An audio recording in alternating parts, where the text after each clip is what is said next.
Hey everyone, I'm Chris Lesniak, And I'm Rob Byer, and this is, the Debate Math Podcast. Hello and welcome again to our summer hot seat series. as a reminder, we thought we'd change things up a little bit during the summer months, offering something different. And don't worry, our regular debates will be back in the fall. But for now, we wanted to put some educators with interesting ideas or strong opinions in a hot seat where they will share their thoughts, and Rob and I will play the role of cross-examining them a bit. These are topics where someone has some strong ideas, but we may not have been able to get a group together for a full fledged debate. So, our host role is now to be a bit of a devil's advocate. And quick note, regardless of our personal thoughts on the topic, Rob and I will be pushing back on the ideas presented. So our questions do not necessarily reflect our personal views. And with that, let's get into our next hot seat. For this hot seat, we wanted to lean to the topic of teachers leaving the profession. It's a difficult choice, but is it okay to quit education? Well, let's ask our guests. First up, we have a motivational speaker, a self-care advocate, and the educator motivator. It's Laila Nur. Hi, Laila. Hey everyone. Hey Chris. Hey Rob. Hey. And Justin. Can you tell our listeners where you are and what your current role is? I am currently in Madison, Wisconsin, even though most people have known me for so long to be in Los Angeles, California. This is my new location. And I am a trainer at a software company. So that is my new role. I'm in tech. Very good. And since this whole conversation is about leaving the profession, you used to be in education, correct? Can you tell us a little bit about that background? Absolutely. So I spent what, about 9 years in education. So 6 years in the classroom, mostly high school. Got tricked into middle school 1 year. So that was fun. And I did 2 years as an on-site math coach, and then, or 1 year as on-site math coach, and then 2 years I worked for the district as a mastery learning and grading coach. Okay. Well, welcome. And now the question we want to ask you that we ask all of our guests is when did math first become controversial to you? Ooh, I would have to say it was when I moved to California. I was 16. I moved to California to live with my dad, and I got to enroll, lucky me, at Laguna Hills High School. And my transcript came through, I believe, this would have been my junior year. And so I'd been in advanced math classes all my life. I was in summer math camps. And for my junior year, I'm pretty sure I was set to be in pre-calculus. But for whatever reason, when they saw my transcript and sat down with the counselor, they were like, not really sure about that. And they put me in Algebra 1. I am a junior. And so I go in this class. I'm definitely older than most of the students there. And, I talked to my counselor about it, after the first day, and I say, hey, I just don't think this is right. Like, I I know what path I'm on. I just got out of accelerated, whatever. I think I did an accelerated geometry algebra 2 class my sophomore year. And I said, hey, like I'm supposed to be in recalc right now. And they're like, oh, I don't know. Did the whole like, trying to, push me to the side a little bit. And I think about the third day I was in that class, I finally walked up to the teacher and I said, hey, what do you plan to get to by the end of the year? And this is me. I had to advocate for myself. I said, what do you think is the final topic that you will cover by the end of the year? And I don't even remember what she told me. And I said, I could take your final exam right now. If I could take your final exam right now, whatever you would test students on in June and pass it, I think we need to have a conversation about me not being in this class. And because I was the person who finally had that conversation with the teacher and she realized how serious I was, that made the counselors finally realize how serious I was and to finally put me in the correct class. And Laguna Hills High School was a place. I'll say at the very least, it was a place. And to me, that was one of my first experiences, especially since, moving from Detroit, where my school's settings didn't look like that, where I was like, oh, wow, I'm going to have to fight a little bit harder when it comes to my education. Thank you for that story. And arguing alongside her in this hot seat is a guest from one of our past live debates. He's a math and science nerd, a father, a husband, student, a technology addict, feminist, numberjack, hexagon fan, and sandwich evangelist. Justin Aion. Hi, Justin. We got here. Yay! Hi, I am deeply honored to be back. Could you tell our listeners where you are and what your current role is? Sure thing. So I am about 40 minutes east of Pittsburgh, Pennsylvania. My current role is a mixture of client data specialist for a marketing company and semi-professional school board agitator for my local district. Other than being a sandwich evangelist, as I've been struggling with this for a while, can you tell us about your teaching background? Yeah. So before I left the classroom, I taught for 15 years in a couple of different districts. I was in New Jersey for 2 years, and then moved back to Pennsylvania to get my master's degree, and then taught at an urban school for 7 years, and then a very rural school for 3.5 years, and then helped to develop the curriculum and high school program of a public charter school in the city of Pittsburgh. And yeah. Well, thanks for that. And now the question that we ask all of our guests: when did math first become controversial to you? It's hard for me to pinpoint a specific moment where that happened. I think for me, where I first started to realize that it was a controversial thing, is sort of that moment in that set of circumstances when you're in a math class and you get the answer right and you show all of your work and the teacher says, I can't give you credit, you didn't do it the way that I showed you how to do it. And that always really, that rubs me the wrong way. And sort of watching as current teachers still sort of do that bothers me. I understand why it's done. I get sort of the reasoning behind it in terms of pedagogy and efficiency, and how much teachers have to grade, and they're looking for specific things, and how much of that is created by the various situations that teachers find themselves in. But it comes down to the fact that for me, okay, as long as a student is using sound mathematical reasoning and they can explain that reasoning, why do we care how they complete a problem? We can encourage one direction or another, but like to take points off because you didn't do it the way I did it. I had a mildly off task. I took a home economics course in high school, and this was like junior year, maybe senior year.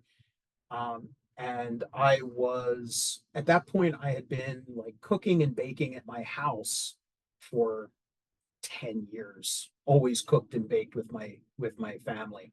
I was in charge of like bringing desserts to family gatherings, things like that. And then in home ec, we had to make brownies. And I made the brownies. I used her recipe, I used her ingredients, all of that stuff. And she took points off because they were too gooey. Right. Like your face is the appropriate reaction to that. And it was that same sort of thing. Like everybody I gave them to was like, these brownies are amazing. Everybody else had like hockey pucks or just like whatever it was. But that's a solid moment that stands out for me. And I think we do that a lot in math as well. It's not just like, oh, you got the stitches wrong on this particular pillow that you were making, or cook the brownie incorrectly. It's edible and delicious. That's the goal, right? And I can tell you how I got there, and it got the result that we were looking for. So that go gooey brownies, Yes, thank you. Go gooey, delicious math too. gooey math. That should be the name of your next book. Yeah, yeah. All right. Well, thank you all. And with that, let's get into the debate.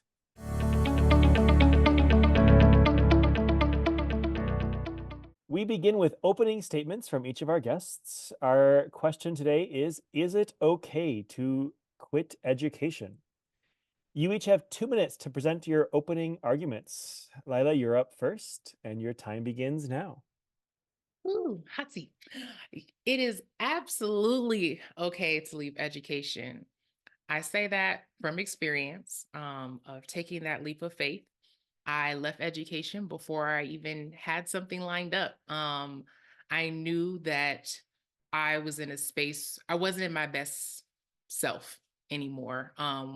With where I'd been, I had moved from school to school, looking for not necessarily the ideal school, but for something that felt right, for something that felt like I was really making the difference I wanted to, that I had the agency that I wanted. I was looking for these things, and I moved from school to school just to realize, you know what? Okay, maybe I can find it in more of a leadership role. So I go and I become a coach, and even with trying to coach adults, it still felt like I don't know if I'm making. I felt like I was making even less of an impact in some ways. And then I moved and started working at the district, and that's when I really started to feel like, oh no, this is not going to work for me. And I talked with one of my coworkers for a while, and I said, there's so many things out there, and I feel like if you've been in education all your life, which many educators have, we don't really know what else is out there. We only know our field, right? I've been teaching and educating since I was 16 years old. So I don't know about other positions and jobs and roles that exist. But I knew that there were amazing things out there. And I knew that there was good healthcare in other places. I knew that there was job security at other companies. And for me, it was just about taking that leap of faith and knowing that I was still going to be able to use my skills as an educator, just doing something slightly different. It just looks a little bit different. I'm a trainer. I'm training adults, but I get to train adults on something I never would have known about if I hadn't have made this shift. I know a lot about pharmacy and medications now, and who would have thought, right? But it's still fun. I still get to do a lot of things that I never thought I would do. And most importantly, there are quite a few previous or former teachers that I work with on my team. So I've still been able to find that community of people who I feel like kind of think and feel like me in that space. And it feels good. Wow, thank you. And Justin, you're up next. Your 2 minutes begins now. Well, thank you, Rob. I appreciate that. I feel like I can't make a statement for an individual of yes, you should leave, or no, you should stay. This is emotional work that requires a level of dedication and commitment and empathy and giving of yourself that it is not, it's not easy if you're doing it correctly. It's not easy. With that said, while I don't want to make decisions, while I don't want to advocate, you should leave the classroom or you should stay in the classroom, individuals got to make that choice for themselves. But I'm very much of the belief that all teachers should leave the classroom. I think I very much like Laila. I went between a couple of different schools trying to find a place that made me feel like I was the teacher I wanted to be. I always felt that way with the students, but trying to do what I felt was best for the kids and was right for the kids within a structure that did not agree or did not want that or had just different priorities was stifling and um, awful. It's a Sisyphean effort, right? You're constantly pushing that rock up the hill, and not just like it doesn't just slip loose at the end. There is somebody actively kicking it out of your hand and then saying, "Go back down and get it." And that wasn't working for me at all. Um, I I think a big portion of it also was when the pandemic hit and suddenly all of the schools were closed and all the kids were sent home. The physical facilities were there, right? Teachers were scrambling and trying to figure out what they needed to do in order to do what was best for their kids. And we had this phenomenal, unique opportunity to completely revamp the education system, to revamp our priorities, to revamp the physical structures, to say, how do we organize classrooms? How do we organize curriculum in a way that we had never had before because we're pumping kids through the buildings and the only break is summer. And at that's the point where teachers need to take a breath in order to not drive into a tree on their way to work.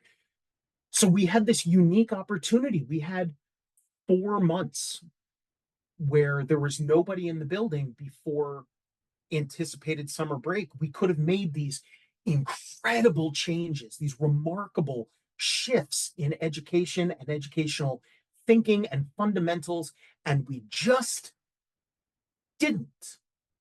And not only did we not just not do it, but we actively fought like hell to get back to a status quo that was not working for so many people, not just teachers, but students, some administrators, I guess, but not working for parents, not working for kids, not working for teachers, and therefore not working for society.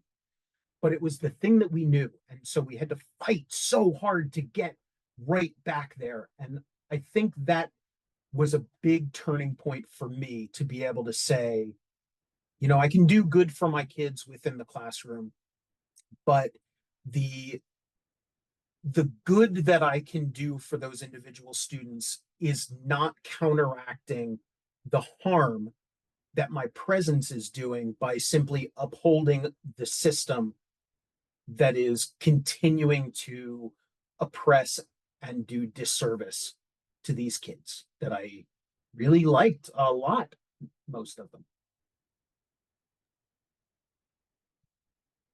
Thank you both. So I'm hearing a lot of passion from your thoughts, and thank you for sharing your journey.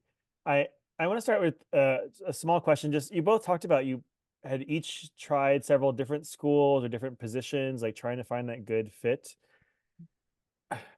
How do you know you've like tried enough? Like if a teacher's in it right now and like switches a school once or twice, like have they given enough of an effort, or are they, how do they know if they're like leaving too soon? Like how do you know if you've tried enough places? I mean, like did you all just not find the right fit yet? Yeah, I think if you have to ask yourself, have I tried enough schools? I think you might be at that point, just to be honest with you, because the first school, it was like, hey, there's not enough collaboration with the educators. And then I get to the next school and it was just like, my goodness, like there is no accountability for students here. So it's like the school structure itself was problematic. Then I get to another school and it's like, I am not going to deal with people disrespecting me and these helicopter parents and this admin that doesn't support me and that wants to disrespect me. So it's like I was playing the grass is greener in every situation. And every time I got to another space where I was getting that other thing, the reality is that there was something else that wasn't there. And it's not to say that there's this holy mecca of a school, but because I know that it's very unlikely for there to be this holy mecca of a school, it's like I cannot continue to walk these halls and hold and keep my mouth shut and hold my head down and just yes ma'am you, because that's not me. That ain't me at all. I got in trouble for that not being me. And when I started to get in trouble for that not being me, I said, I'm in the wrong place because no one is hearing my concerns because they're valid concerns. Like, I'm not just being angry. I'm not just being problematic. I'm not pushing back because I just want to do what I want to do and go off curriculum. I'm pushing back because there is something fundamentally wrong with some of the, the policies and the rules that you all have and the way you're doing things. And because you're not hearing me, I'm gonna just go ahead and take a step back. Yeah, Justin, do you feel similar? Yeah, absolutely. Um, I have taught at 5 different institutions. Um, really just 4. The other one was like 2 months and then COVID hit. But of those places, everywhere that I have been, there has always been a faculty member or more who that was their place. I believe that every school is perfect for some teacher. Mm-hmm. And the difficulty there for me is, and this is where I have to like record this session and then send it to my therapist because she's going to agree. One of my like personality traits is that like seeking perfection and not being satisfied enough with the good. That idea of, um, perfect is the enemy of the good. There is no, I did not find the perfect place for me. Most of the places I taught were good. They were fine. They weren't the place for me. And when I tried to make them the place for me, exactly as Laila said, I got the pushback of like, that's not really how we operate here. Okay, that's fine. I can try and change what I can change, but ultimately, if that is not the kind of place this is, then this is not the kind of place for me. Um, as far as like determining have I looked enough, I definitely had that debate with myself and talked about it with my wife and my family, and that idea of like, this is now the 3rd or 4th school that I've been to that hasn't really worked. At some point I need to start considering maybe there won't be a place, or if there is a place, I just don't have the energy to keep looking for it, and I got to find something else, because that search is also exhausting. It's important, and I think as long as you have the energy to do so, keep looking. Right, like if you're in a school and you don't like it, keep looking until you don't have the energy to look anymore, and then it's time to look outside of the classroom. Kind of following up with that. So the question I hear people say all the time when they think about leaving is, what about the students? What do you say to a teacher when, or admin or something, when they say like, if you're going to quit, what about the students? If the people who asked that question were so concerned with the students, then they would be working harder to make things better for the students. Instead, what that question does is it puts the emotional energy on you. That is, I might get some pushback for this. That's an abuse tactic. It is how teachers are emotionally exploited and abused by the system in which they operate and the society that does not adequately treat them with respect. Right? It feels very much the same way for me with, you probably want to cut this part out too. Like pro-life advocates who say you can always adopt, like give the kid up for adoption. Okay, well, how many children have you adopted?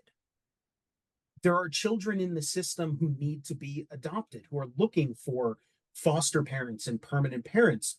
So many that system is overflowing. And it's the same thing with education. yeah, I can work with the 30 kids in this one class or the 150 kids that are on my roster. And yeah, I'll make a difference for those 150 kids. But again, my presence there is tacitly supporting a system that is doing harm to those kids. Yeah. Yeah, Lila, you want to add more? I was gonna say I wholeheartedly agree. That's how we've gotten tricked into working weekends and working outside of our work hours, and it's just what's expected of us. To It's part of uh, the job. yeah, to take on this emotional toll, and for the kids to be our responsibility. And yes, like when they are in my class and I'm teaching them and they're on my roster, like they absolutely are. But one, I'm not gonna teach forever.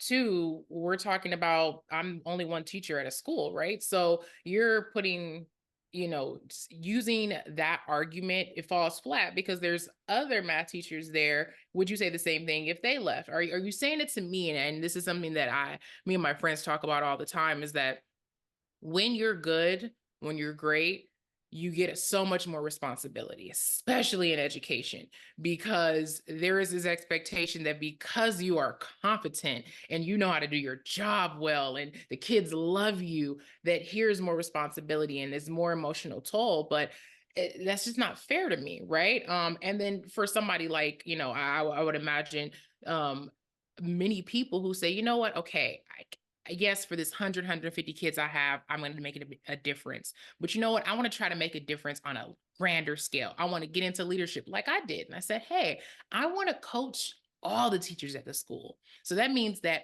all 2,000 kids have a great experience. And then that doesn't go well. And then I said, you know what? I'm going to work for the district. So all the kids in the whole district have the opportunity to get an amazing math experience. And then that gets pushed back because my ideas are pushing too far past what is accepted. If that's not within the box they've been living, if I try to go too far outside the box, they're like, whoa, whoa, whoa, our box is this big. Your box is a little too big for us. So it's like, for me, there was no winning. It's about the kids, but even when I myself tried to really think about the kids and I left the classroom to make a larger impact, I still wasn't able to actually think about the kids and do for the kids. So the argument just falls flat. Yeah, I think about sort of my last year in the classroom when I told um, admin that I was leaving at the end of the year, that I would not be seeking a rehiring. I would not be, and not just like in that place, I was leaving education completely. I was told, that's really sad. We really need your leadership. And my response was, you had my leadership and you didn't want it. What you wanted was my compliance. Come What on. you wanted was a mouthpiece. What you wanted was my strong voice and my My face. personality pushing forward your leadership. If you wanted my leadership, then you would have actually done something with that, and I'd still be staying. Mm-hmm. You wanted my face, my name, my popularity. You wanted those things. Nobody wants the So, face. so I'm wondering, as we're talking about this, and I'm hearing you two talk about, if you're moving from school to school, trying to find that spot to where, like, you feel like you're making a difference, and then you get to the point where you're like, I'm tired of looking, searching for that, right? My question is, all jobs are hard. So why is quitting teaching acceptable? Why is that something that we're okay with, like, having a podcast about? Why should we be okay with, like, teachers leaving in droves? Well, for me, it's because I experienced being in another environment, being in another organization where I expressed my dissatisfaction. And you know what happened?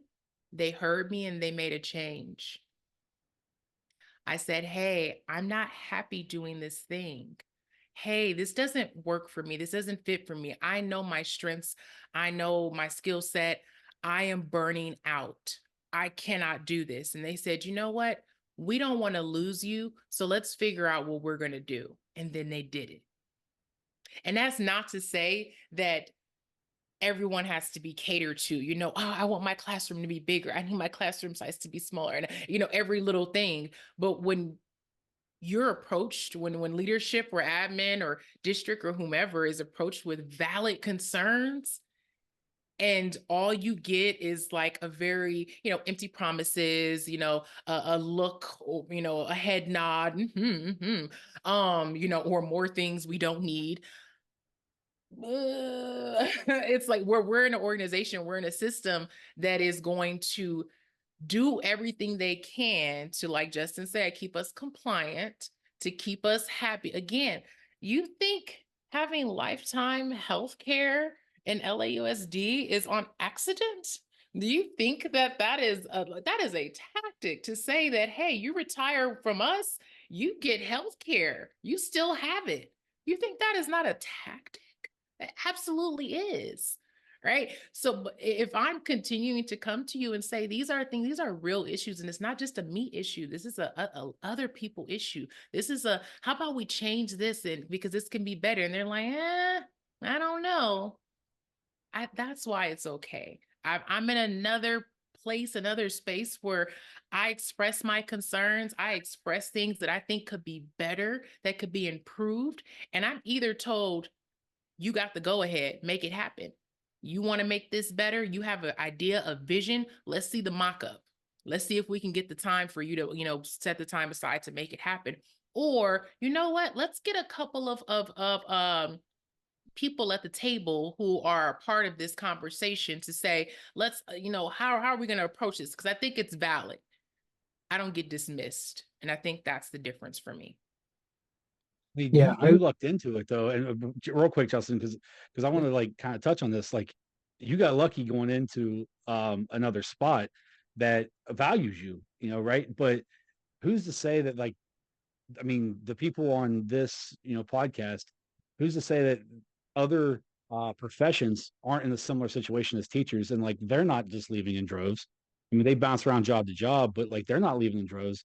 Whereas, like, when I think, and Justin, I'll come to you for the same question that I just asked, was like, why are we, when teachers are leaving, like, we're celebrating? Why, like, hey, congratulations, like you were able to like go find happiness. Like, why is that like okay when we are looking at the kids?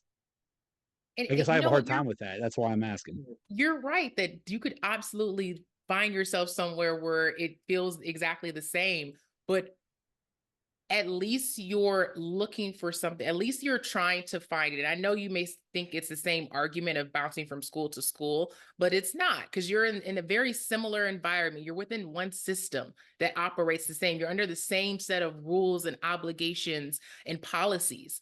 I am now in a different space. I'm in a different sector. I'm in a different field that operates under a completely different set of policies, rules, and expectations. And if I go to a completely another world where I decide to become a contractor tomorrow and build houses, they're going to operate under a completely different set of policies and rules and expectations. And I have to be able to go explore those things, even if it doesn't pan out, but continuing to bounce around just within the education system. I'm hoping for this huge change in these big differences, when it's very likely I'm not going to find that. Now, maybe state to state, it's possible, but big picture, yeah, I think you're pretty much seeing what you're going to get. Yeah, I would definitely agree with that. I think there is something unique about education that might exist in a couple other professions, but for the most part, I haven't seen other professions, other jobs where you are on day one expected to have the same sort of level of expertise and responsibility as someone who has been doing that job for 30 years. Um, I'm sure there are places that have positions like junior teacher, um, things along those lines, but ultimately, like my first year teaching, so I did not have a degree in education in my undergrad. I had a degree in mathematics and economics, but I knew I wanted to be a teacher. So that's why I was in New Jersey. They have an emergency certification program. So I could take my education classes at night while I was teaching during the day. Worked really well for me. But it also means that there I was walking in on day one, not only with no teaching experience, but with no education background, no classes in education, none of that. And my workload and responsibilities were identical to the math teacher who was retiring at the end of that year after having been there for 42 years. Now, we taught different classes, but that doesn't matter. The responsibilities were exactly the same. If anything, mine were more because as a retiring teacher, they were like, all right, we'll see you. Have a great retirement. That whole last year was sort of a write-off for him. But I don't think there are other professions that do that. When I got hired at my current company, one of my first questions when I like signed the contract was, okay, what do you want me to have like done and ready for the first day? And my boss looked at me like I was kind of nuts. He was like, you just log on at 8 o'clock and then we'll talk about it. The idea that there was nothing that I needed to prepare for the start of the first day. Whereas in education, I got to prepare lessons. I got to prepare my classroom. Like everything has to be set up ahead of time. And I don't want to say that teaching is the hardest profession because that's definitely not true, right? Teaching is too hard for some teachers and too easy for other teachers. And things that I find easy in the classroom would be impossible for other teachers and vice versa, right? Like people are people and need to find the spot where they fit. So there isn't a one size fits all. There isn't a perfect school. There isn't any of that. But there is something unique about teaching where so much of what we are expected to do is outside of our working hours, outside of our responsibilities. And on top of all of that, there is the fact that what we're doing is emotional labor. It is exhausting, and we are on stage all day, the entire time that we are with kids. We are on, which is exhausting. And not acknowledging that in a meaningful way is doing horrific things to the teaching profession. When you ask about like why is it okay to leave or when is it okay to leave or any of those, for me it's all a balance, right? You said other professions have it hard, other jobs have it hard. Yeah, they do, which is why some people don't want to do those things, right? I don't want to be a lawyer because I don't like, I love arguing. That's why I keep coming on this podcast. But I don't want to do the other aspects of it. I don't want to do the like 40 hours of research in 3 days. I don't want to write long cited papers. I don't want to do any of that. I didn't become an English teacher because I didn't want to grade essays. Like all of those things are how we choose what we want to do. For me, it's the balance, right? So any job you're going to do is going to be hard. It's going to have stress. It's going to have stressors. There is always going to be something better and something cooler somewhere else, right? So you have to balance the benefits that you get from that position. In teaching, a lot of those benefits are emotional, they are social, they are mental, all of that. It's not just financial because good Lord knows that there are no financial real benefits to being a teacher, but you balance those, right? Like when the joy of being with my kids in class was no longer counteracting the agony or the stress of simply existing within that system, that's when it was time. That balance is now out of whack and we got to be done. because otherwise I'm going to stay and I'm going to be doing harm. I will be actively harming my kids because they know I don't want to be there. They know that I'm frustrated and angry. And regardless of whether I want to or not, it will come out. It is going to be taken out on them and their education. And I can't do the best for them if I am not taken care of, if I am not taking care of me, and if that balance is out of whack.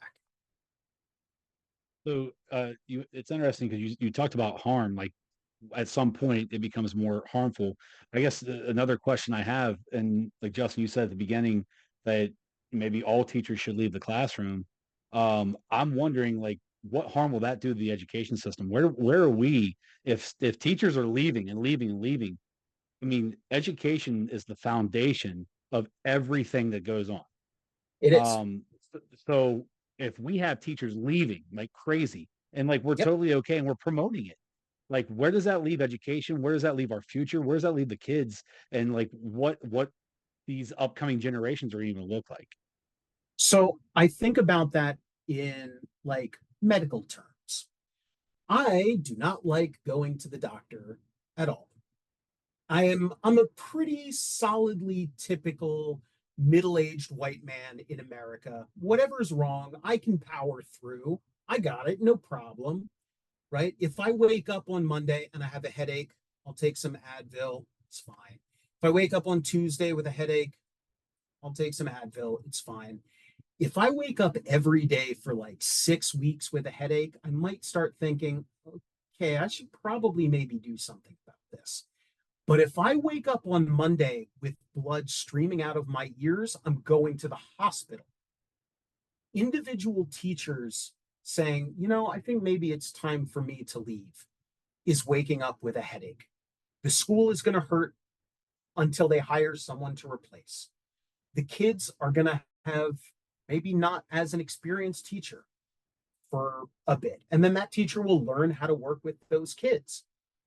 But if teachers leave education en masse, then it is impossible for the system to ignore that changes need to be made. If every teacher in a school leaves, admin cannot ignore that and simply say, well, this was just not the place for them. I leave the school. My principal says, well, we wish him luck somewhere else. The entire 10th grade teaching team leaves the school. They have to look at why that is the case. And they have to start making those changes. You need that tipping point. You need the reason to actually go to the hospital, to actually go to the doctor. If all you have is a small headache, you could have a tumor that is going to kill you and you'll never know. But if you wake up streaming blood from your ears, that's a huge red flag. You're going to the doctor. You're going to get the scan. You're going to figure out what's wrong, and you're going to make the changes that you need to make. How many people say, like, I was going about living my life and then I had a heart attack and it was a real wake up call, right? It's not like I had a little bit of tingling in my feelings, in my fingers, and that was a real wake up call. No, it isn't. It's something to know, but it's not a wake up call. And especially after the pandemic, where we refused to make those changes and fought to get back to where we were, it became incredibly obvious to me that we will never make those huge changes unless we are forced to do so. And the only way to do that is this mass exodus beyond a tipping point that can be replaced. When more people are leaving education than are graduating from education programs, that's when we're going to start saying, wait a minute, why does my kid have 70 other kids in their algebra 1 class? What's going on here? Now we need to start looking in the mirror. Now we need to start making these changes. You do drips and drips and drips, you're not going to fix it. When you have water rushing through the wall, that's, oh crap, we got to fix this right now. I like analogies. Oh yeah, I'm just gonna ditto Justin. Ditto. Me too. Yeah, it's gonna be the wake up call. You know, I think it's really difficult to get everybody, any group of people to all do one thing. So is the reality of it, will it happen? No. But you got to also think about the schools that when they make a decision that, oh, we need to revamp our school, and they clean house. If individual schools can sometimes like just go through and clean house and say, you know what, we're just gonna let everybody go and you got to reapply for your job. It's kind of the same thing, right? It, teachers should also be willing to say, you know what, if we all, skip out of here holding hands, we'll all reapply under, a particular pretense. It's like, when we go on strike, when individual districts go on strike, what if all the districts went on strike, right? If somehow, some way, everybody did it at the same time, and even if it wasn't everybody, if it was just enough, it's a wake up call. And yeah, it, if you will, quote unquote, like, oh, we're widening the gap, or we're, pushing students even farther behind. But I mean, how much farther are we pushing kids behind at this point? I don't And think all it's those measures are arbitrary. yeah, I don't think that, it's going to make such a massive impact that, oh, if we do this, and make these moves and make this statement for the next 3 months that, oh my goodness, like the detriment, because the reality is that if we stayed in the schools for 3 months, like we're not seeing that needle moving at all. Like the needle's not moving anyway. So even if the needle goes back a half a centimeter, okay. I would rather go back a half a centimeter to be able to move forward 5 than to just sit stagnant for wherever it is, for as long as it's going to have to sit there if we continue doing the same things. So, I mean, it'll be tough, kids will have to figure out where do kids go, during those times. But again, teachers making that decision forces others to get involved, forces the parents to say, you know what, oh, maybe maybe they're onto something, because I don't have anywhere to send my kids while I gotta go to work. Right? It forces other people to consider the impacts of those big type of decisions being made. So it would Those just be first what it two is. weeks, the first 2 weeks of the pandemic, all of social media was like, teachers are heroes. Teachers should make $1 million a year. Boy, we aren't nice enough to teachers. And then, like 8 weeks in, parents were like, get these goddamn kids out of my house. Yeah. And then all of a sudden, like, we were lazy. And like there was a really interesting Twitter thread about just like how quickly that switch flipped back. The society got this like taste of what it would be like without schools, and they did not like it at all. And instead of doing the efforts to improve things, they did the efforts to set everything back the way that it was. And on that note, I'm going to end our questioning round. We will now end by giving our guests a few minutes to make their final arguments to you. And up first, we'll go with Laila. Laila, the floor is yours. Ooh. I'm going to close out by saying it is absolutely 100% okay to leave education. And I say that because as somebody who has been looking for their purpose, looking for something that's going to make them happy, looking for things that is going to bring them joy, where I feel like I'm using my whole self in the work that I do, and I'm not being stifled. I am, not to say that where I am is perfect, but I would have never gotten as close as I am without leaving education. I'm now in a space where I have the flexibility and the freedom to do things within my role, like within my actual job. And get this, I can take off without leaving a lesson plan.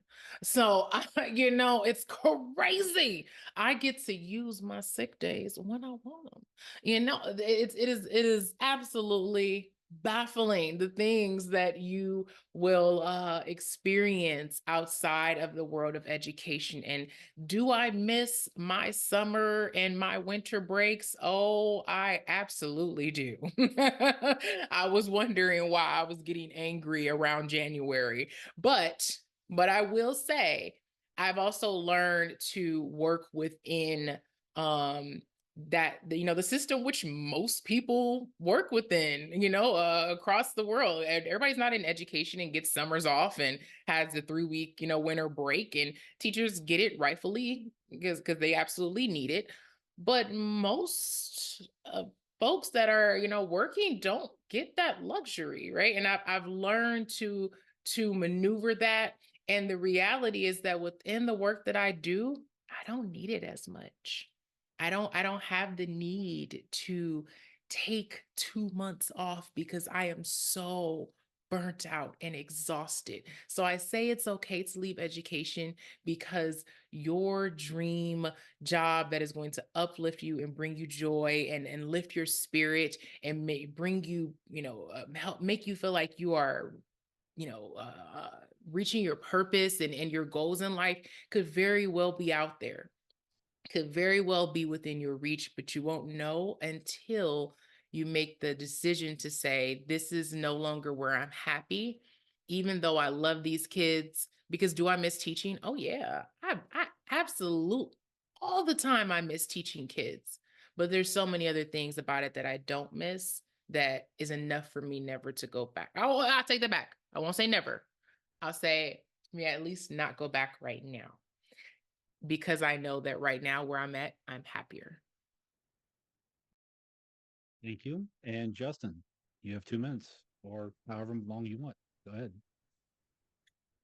Yeah, I will definitely echo all of those sentiments. Teaching is a labor of love if you're doing it correctly, if you're doing it well.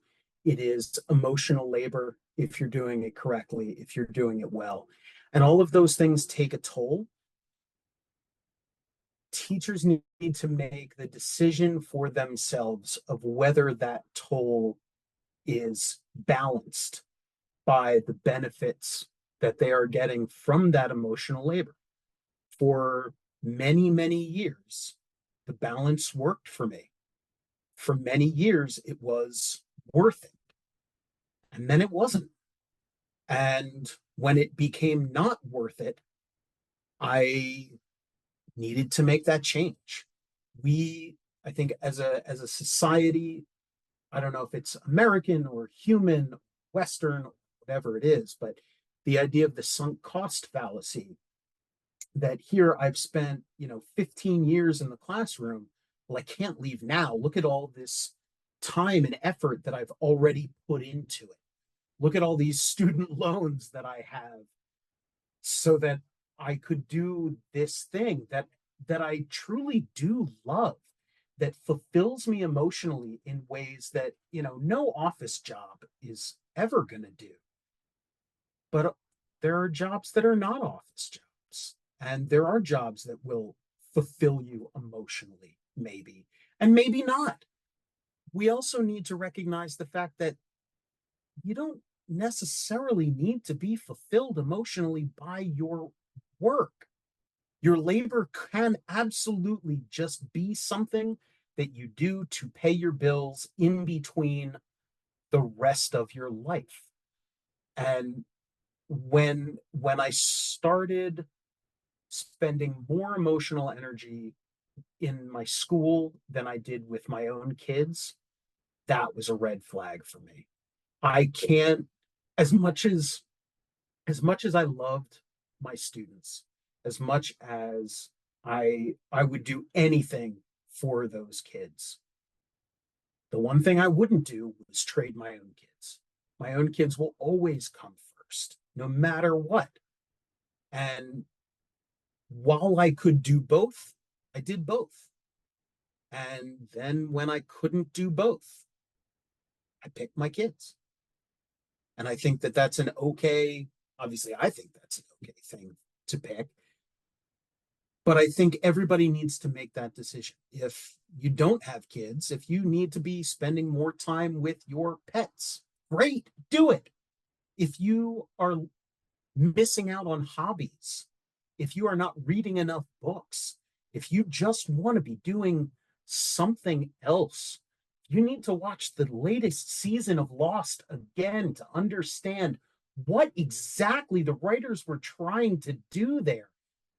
If that's what it takes, then that's what it takes.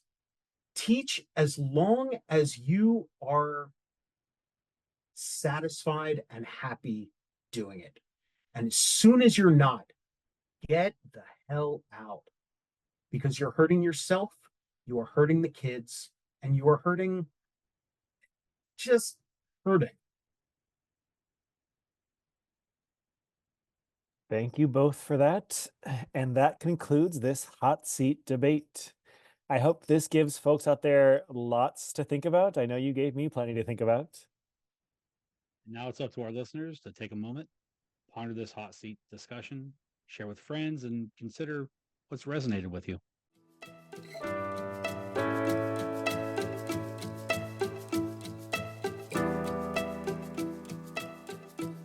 Be sure to go to our Twitter or X at DebateMathPod to share your thoughts on this debate. And huge thanks to our two guests here, Laila and Justin. You were awesome. You were passionate and so thoughtful. I love that you are not afraid to speak your mind, and I learned a lot from listening to you. I just said thank you for having me. And thanks to those who are listening. We hope you enjoyed and learned from this. And as we wrap up, Laila, where can listeners find you? Oh, where can they find me? Oh, goodness gracious. Don't come looking for me. I will say you could find me on Twitter at Miss Laila Nur, so at MSLAILANUR, or on my website if you're trying to, book me for a little something. You can find me at www.misslailanur.com. So those are probably the two best ways to reach me. And we will link all those in the show notes. All right. And Justin, where can listeners find you? Normally huddled up on the couch with a pint of ice cream. Mm-hmm. You're welcome to join. I'm not going to share, but if you bring your own, you're welcome. Actually, more popcorn than ice cream, like a mixture of cheddar and kettle corn. Those two together go so well. That's sweet and salty. I'm still on Twitter at Justin Aion. It will always be Twitter. I don't care what Techno Daddy says. And Right. I forgot about that. yeah. And I don't know, just like around, I'll drop my Venmo if anybody wants to like shoot me some cash. Oh, that's a good one. I'll drop my Cash App. Well, thank you both. And thank you all for listening. Cheers.